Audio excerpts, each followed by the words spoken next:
저는 올해로 105살이 되었습니다. 이 나이가 되면 사람들은 제게 묻습니다. 교수님, 장수의 비결이 무엇입니까? 혹은 어떻게 하면 건강하게 오래 살 수 있습니까? 그럴 때마다 저는 잠시 멈추고 창밖을 바라봅니다. 그리고 속으로 생각합니다.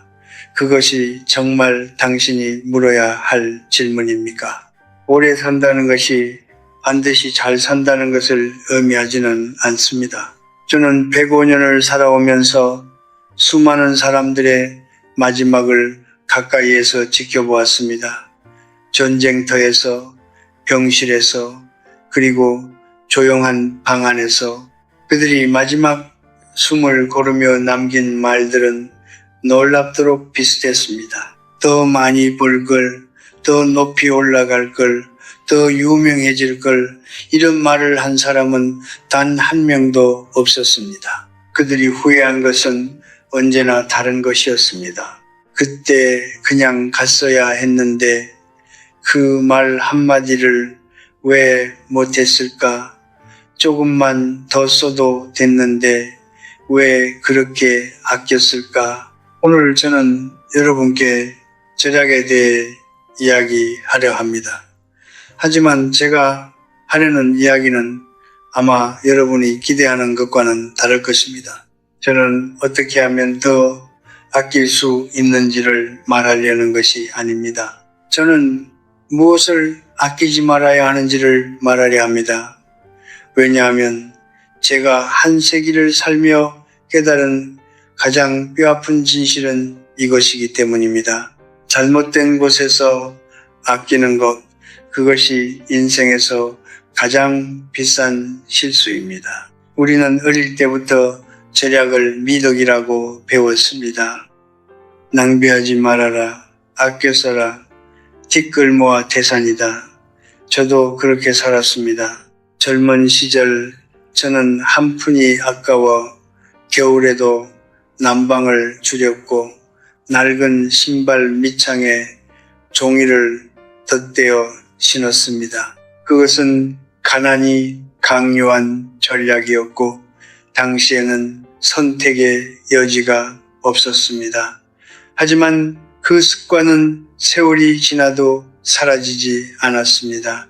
가난이 끝난 뒤에도 저는 여전히 아끼고 있었습니다. 그리고 어느 날 문득 깨달았습니다. 제가 아끼고 있는 것이 더 이상 돈이 아니라는 것을. 저는 시간을 아끼고 있었고 말을 아끼고 있었고 마음을 아끼고 있었습니다. 그리고 그 모든 것들이 결국 사람을 아끼는 일이 되어버렸습니다. 지금 이 영상을 보고 계신 여러분, 혹시 이런 마음이 드신 적 있으십니까? 지금 이걸 써도 되는 걸까? 이렇게 쓰는 게 사치는 아닐까? 조금 더 참으면 나중에 더 좋은 때가 오지 않을까?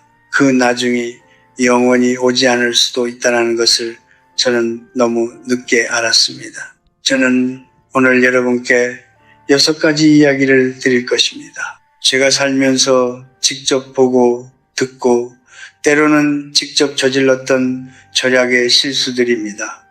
이것은 재테크 강의가 아닙니다.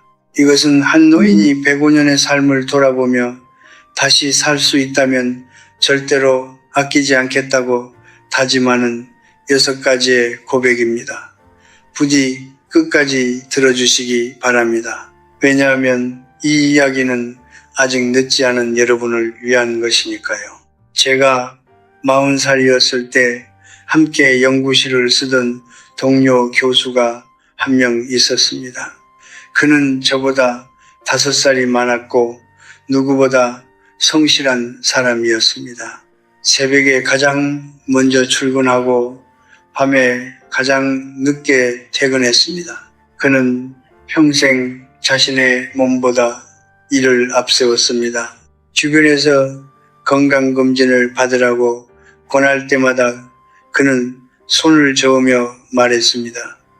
나는 아픈 데가 없어 그 돈으로 차라리 책을 한 권 더 사지. 그는 62살에 세상을 떠났습니다.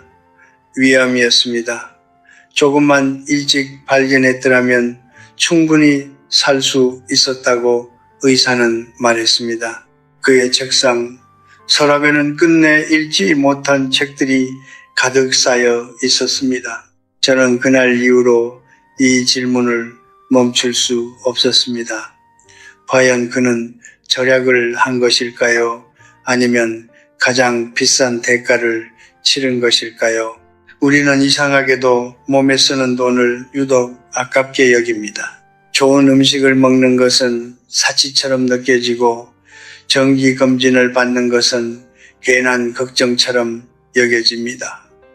운동을 위해 시간을 내는 것은 게으름처럼 보이기도 합니다. 우리는 차 한 잔 값도 안 되는 돈을 아끼려다가 수천만 원짜리 수술대 위에 눕습니다. 그리고 그때서야 비로소 깨닫습니다. 처음부터 몸에 투자하는 것이 얼마나 싼 일이었는지를. 저는 의사가 아닙니다. 하지만 105년을 살아온 사람으로서 한 가지 분명하게 말씀드릴 수 있는 것이 있습니다. 건강은 잃고 나서야 그 가치를 아는 유일한 자산이라는 것입니다. 돈은 잃으면 다시 벌 수 있습니다. 명예는 잃으면 다시 쌓을 수 있습니다. 하지만 몸은 한번 무너지기 시작하면 되돌릴 수 있는 시간이 생각보다 훨씬 짧습니다. 여러분이 지금 50대라면 혹은 60대라면 제 말을 특히 새겨들으시기 바랍니다. 지금 이 시기는 몸이 조용히 신호를 보내기 시작하는 때입니다. 쉽게 피곤해지고 자고 일어나도 개운하지 않고 예전에는 아무렇지 않던 것들이 불편하게 느껴지기 시작합니다. 많은 분들이 그 신호를 나이 탓으로 돌리고 그냥 지나칩니다. 하지만 그 신호를 무시하는 매 순간이 나중에 치러야 할 대가를 조금씩 키우고 있는 것입니다. 좋은 음식을 드십시오. 1년에 한 번 검진을 받으십시오. 조금 더 걸으십시오. 이것들은 사치가 아닙니다. 이것은 자신을 향한 가장 기본적인 예의입니다. 나를 아끼지 않는 사람이 타인을 진심으로 아낄 수는 없습니다. 몸이 무너진 뒤에 후회하며 쏟아붓는 돈과 눈물에 비하면 지금 몸에 쓰는 돈은 정말이지 세상에서 가장 싼 투자입니다. 제 그 동료 교수가 마지막으로 제 손을 잡으며 한 말이 아직도 귓가에 남아 있습니다. 형석이, 나는 평생 아끼며 살았는데 정작 나 자신한테는 한 번도 안 썼네. 그 말이 얼마나 무겁게 제 가슴에 내려앉았는지 저는 지금도 그날의 병실 냄새를 기억합니다. 여러분의 몸은 여러분이 이 세상에 존재하는 유일한 방법입니다. 부디 그것을 아끼지 마십시오. 제가 35살이던 해의 일입니다. 아이들이 아직 어렸고 아내는 매일 저녁 식탁을 차려놓고 저를 기다렸습니다. 저는 그 시절 늘 바빴습니다. 강의가 있었고 논문이 있었고 학교 밖에서도 해야 할 일들이 끝없이 쌓여 있었습니다. 아내가 이번 주말에 아이들이랑 어디 나가면 어떨까요? 하고 물을 때마다 저는 습관처럼 대답했습니다. 다음에, 지금은 좀 바빠서. 그 다음에가 몇 번이나 반복되었는지 저는 셀 수가 없습니다. 아이들은 그 다음에를 기다리다가 자라버렸습니다. 어느 날 문득 식탁을 바라보니 그 자리에 앉아있던 작은 얼굴들이 사라지고 없었습니다. 아이들은 각자의 삶을 살러 떠났고 저와 아내만 남았습니다. 그리고 아내마저 먼저 세상을 떠난 뒤 저는 텅 빈 식탁 앞에 혼자 앉아 처음으로 깨달았습니다. 그 시절 나는 무엇을 그토록 아끼고 있었던 걸까? 시간은 돌아오지 않습니다. 이것은 누구나 아는 말입니다. 하지만 진짜로 아는 사람은 드뭅니다. 머리로는 알면서도 우리는 오늘도 가족과 함께 하는 시간을 나중으로 미룹니다. 지금은 일이 우선이고, 지금은 돈을 벌어야 하고, 지금은 조금 더 참아야 한다고 스스로를 설득합니다. 그리고 그 참음이 쌓이고 쌓여 어느 날 돌이킬 수 없는 거리가 되어 있습니다. 여러분, 자녀가 여러분 곁에 있는 시간은 생각보다 훨씬 짧습니다. 아이가 태어나서 독립하기까지 실제로 함께 밥을 먹고 이야기를 나눌 수 있는 시간을 모두 더하면 학자들은 그것이 고작 몇천 시간에 불과하다고 말합니다. 그 몇천 시간 동안 여러분은 얼마나 함께 앉아 있었습니까? 얼마나 웃었습니까? 여행 한 번, 외식 한 번이 아까워서 지갑을 닫았던 그 순간들이 지금 어떤 기억으로 남아 있습니까? 저는 지금 사랑 표현에 대해서도 말씀드리고 싶습니다. 이 두 가지는 결국 같은 뿌리에서 나온 것이기 때문입니다. 동양의 문화 안에서 자란 우리는 감정을 표현하는 것이 익숙하지 않습니다. 꽃을 사다 주는 것은 낯간지럽고 따뜻한 말 한마디는 어색하고 선물을 건네는 것은 사치처럼 느껴집니다. 저도 그랬습니다. 평생을 그렇게 살았습니다. 사랑은 말하지 않아도 안다는 말을 믿으며 저는 아내에게 단 한 번도 꽃을 사다 준 적이 없었습니다. 고맙다는 말을 제대로 전한 기억도 흐릿합니다. 언제나 마음속으로는 알고 있겠지라고 생각했습니다. 아내가 세상을 떠나던 날 밤 저는 그 손을 잡고 앉아 있었습니다. 그리고 그제야 입에서 나왔습니다. 평생 하지 못했던 말들이, 그런데 그 말들이 귓가에 닿았는지 저는 알 수가 없었습니다. 그분은 이미 말을 듣기 어려운 상태였으니까요. 사랑은 나중에 전해도 되는 것이 아닙니다. 따뜻한 밥 한 끼, 꽃 한 송이, 고맙다는 말 한마디, 이것은 낭비가 아닙니다. 이것은 관계를 살아있게 만드는 숨결입니다. 우리가 그것을 사치라고 여기는 순간 관계는 조용히 식기 시작합니다. 불이 꺼진 뒤에 아무리 부싯돌을 치더라도 이미 타버린 것은 다시 살아나지 않습니다. 지금 곁에 소중한 사람이 있다면 오늘 이 영상을 다 보고 나서 그냥 한마디만 해보십시오. 거창하지 않아도 됩니다. 잘 자, 고마워, 오늘 수고했어. 그것으로 충분합니다. 그 한마디가 훗날 여러분이 가장 잘한 일 중 하나로 기억될 것입니다. 저는 그것을 너무 늦게 배웠습니다. 시간과 사랑은 환불이 되지 않습니다. 세상 어떤 절약도 그것을 잃은 뒤에 공허함을 채워줄 수는 없습니다. 제가 오랫동안 알고 지낸 여성이 한 분 있었습니다. 그분은 평생을 가족을 위해 사셨습니다. 남편 뒷바라지를 하며 젊음을 보냈고 자녀들 뒷바라지를 하며 중년을 보냈습니다. 좋은 옷 한 벌 사는 것도 맛있는 것 하나 사 먹는 것도 늘 가족을 먼저 생각한다는 이유로 뒤로 미뤘습니다. 주변에서 여행을 가자고 하면 나는 괜찮아, 그 돈 아껴 라고 했고, 새 신발이 필요하다고 하면 아직 이거 신을 만해 라고 했습니다.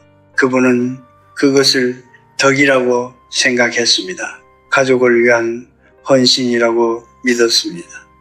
그런데 자녀들이 하나둘 독립하고 남편마저 먼저 세상을 떠난 뒤 그분에게 남은 것이 무엇이었는지 아십니까? 깊은 공허함이었습니다. 그분은 말했습니다. 나는 평생 나를 위해 산 날이 단 하루도 없었어요. 그런데 막상 아무도 없어지고 나니 내가 누구인지 모르겠어요. 그 말이 저는 오랫동안 마음에 걸렸습니다. 자신에게 인색하게 사는 것, 우리 사회는 그것을 오랫동안 미덕으로 가르쳐 왔습니다. 특히 여성에게, 특히 부모에게, 특히 나이 든 세대에게 자신보다 타인을 먼저 생각하는 것이 좋은 사람이라고, 욕심을 부리지 않는 것이 올바른 삶이라고. 그러나 저는 105년을 살아오면서 그 믿음의 이면을 똑똑히 보았습니다. 자신을 돌보지 않는 사람은 결국 타인도 진심으로 돌볼 수 없습니다. 이것은 냉정한 말이 아닙니다. 이것은 인간의 본성에 관한 이야기입니다. 우리는 자신에게 허락하지 않은 것을 타인에게 줄 때 그 안에 반드시 무언가를 기대하게 됩니다. 의식하지 못하더라도 그렇습니다. 내가 이만큼 희생했으니 너도 그만큼 돌아봐 주겠지라는 기대가 마음 한구석에 조용히 자리를 잡습니다. 그리고 그 기대가 충족되지 않을 때 우리는 상처받습니다. 섭섭해합니다. 오해합니다. 그렇게 관계가 틀어지기 시작합니다.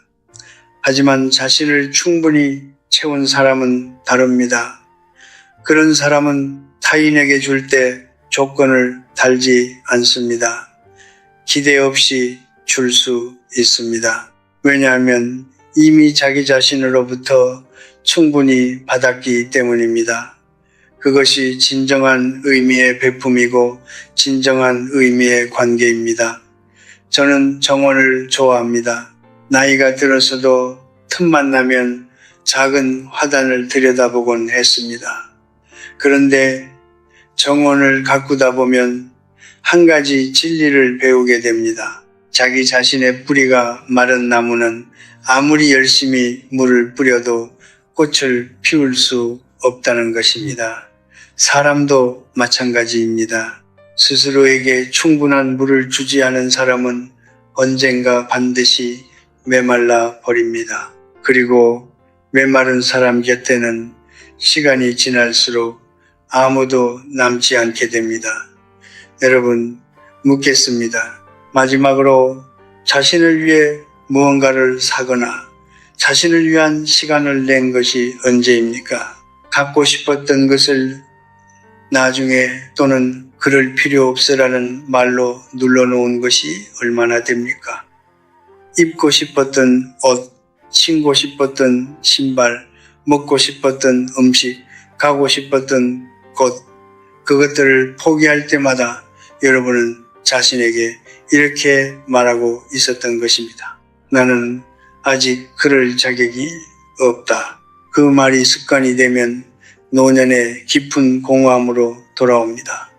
자신을 위해 살아본 기억이 없는 사람은 나이가 들었을 때 무엇을 낙으로 삼아야 할지 알 수가 없습니다. 즐거움의 근육이 이미 굳어버린 것입니다.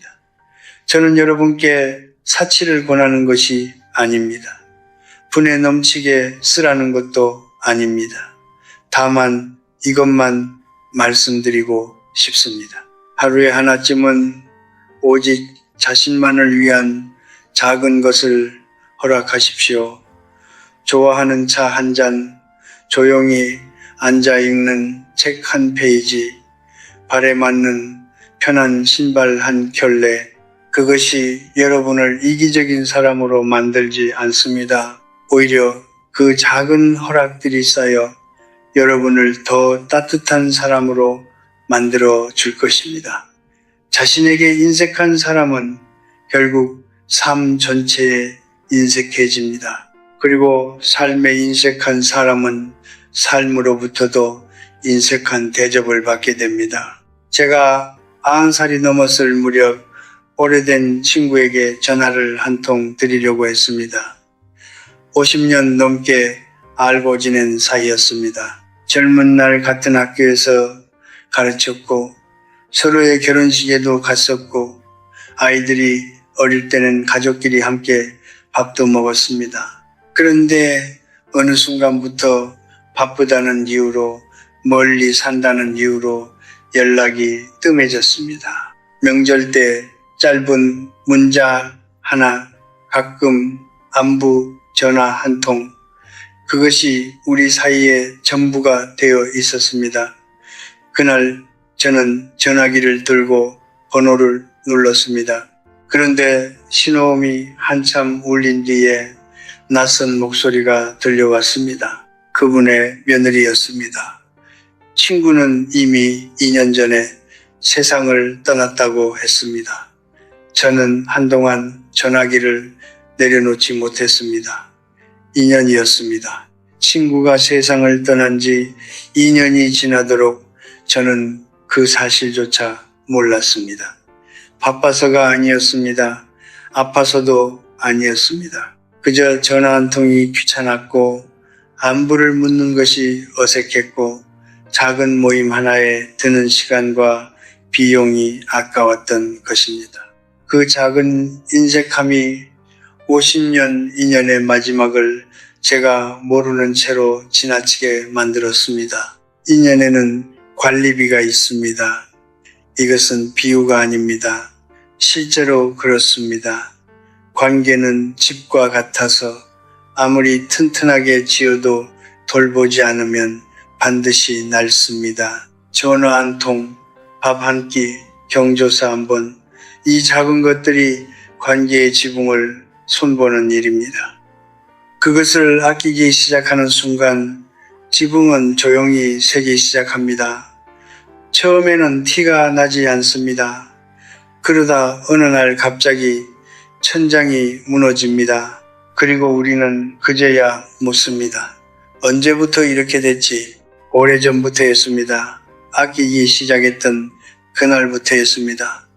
여러분, 지금 연락을 끊고 지내는 사람이 있습니까? 한때는 가까웠지만 어느새 멀어진 사람이 있습니까? 바쁘다고, 어색하다고, 괜히 연락하면 부담스러울 것 같다고 미루고 있는 이름이 있습니까? 그 사람이 아직 이 세상에 있을 때 오늘 연락하십시오. 거창한 말이 필요하지 않습니다. 잘 지내 한마디면 됩니다. 그 한마디가 두 사람 사이의 다리를 다시 놓는 첫 번째 나무 판자가 됩니다. 고독은 갑자기 찾아오는 것이 아닙니다. 고독은 수십 번의 다음해가 쌓여서 만들어지는 것입니다. 노년의 외로움을 가장 무서워하는 분들이 많습니다. 그런데 그 외로움의 씨앗은 지금 이 순간에도 조용히 뿌려지고 있습니다. 관계를 아끼는 바로 그 순간마다 이제 배움에 대해 말씀드리겠습니다. 이 두 가지는 결국 같은 이야기이기 때문입니다. 관계도 배움도 가꾸지 않으면 사라집니다. 저는 평생 공부를 멈추지 않았습니다. 나이가 들어서도 새로운 책을 읽었고 몰랐던 것을 배우려 했습니다. 그런데 제 주변에는 나이가 들수록 배움의 문을 닫아버리는 분들이 많았습니다. 이 나이에 뭘 배워? 이제 와서 뭐가 달라지겠어? 강좌 듣는데 돈 쓰는 게 아깝지. 그렇게 말하며 서서히 세상과의 접속을 끊어갔습니다. 그분들이 어떻게 되셨는지 아십니까? 몸이 아프기 전에 마음이 먼저 늙었습니다. 새로운 것에 대한 흥미를 잃었고 대화의 주제가 점점 줄어들었으며 과거의 이야기만 반복하게 되었습니다. 결국 사람들이 하나둘 그분들 곁을 떠났습니다. 왜냐하면 멈춰있는 사람 곁에 오래 머무는 것은 누구에게도 쉬운 일이 아니기 때문입니다. 뇌는 근육과 같습니다. 쓰지 않으면 약해집니다. 새로운 것을 배우는 행위는 단순히 지식을 얻는 것이 아닙니다. 그것은 내가 아직 성장하고 있다는 신호를 내게 보내는 일입니다. 나는 아직 살아있고 아직 세상과 연결되어 있으며 아직 변할 수 있다는 선언입니다. 그 선언이 사람을 살아있게 만듭니다. 책 한 권, 강좌 하나, 새로운 취미 하나. 이것은 노년의 사치가 아닙니다. 이것은 정신이 굳어가는 것을 막는 가장 저렴하고 가장 확실한 방법입니다. 나이가 들어서 배우는 것이 늦었다고 느끼십니까? 하지만 생각해 보십시오. 지금으로부터 10년 후 여러분은 반드시 어떤 사람이 되어 있을 것입니다. 지금부터 배운 사람이 될 것인지 아니면 지금부터 멈춘 사람이 될 것인지 그 선택은 오늘 이 순간에 달려 있습니다. 인연도 배움도 공짜로 유지되지 않습니다. 작은 비용을 아끼다가 관계를 잃고 작은 수고를 아끼다가 성장을 멈추는 것, 그것이 노년을 가장 쓸쓸하게 만드는 제약입니다.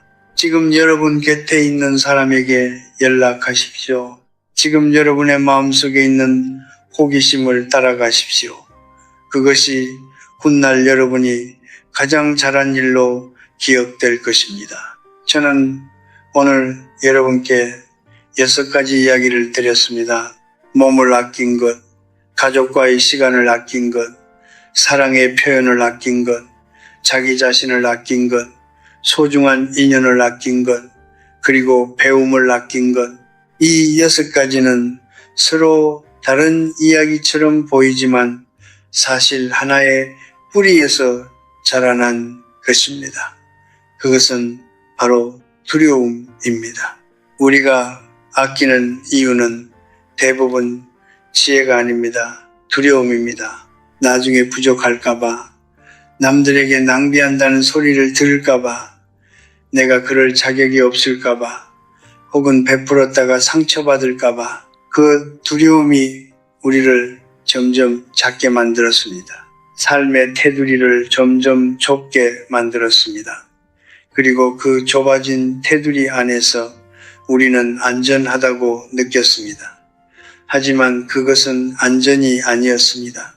그것은 서서히 말라가는 것이었습니다. 저는 젊은 날 매우 가난했습니다.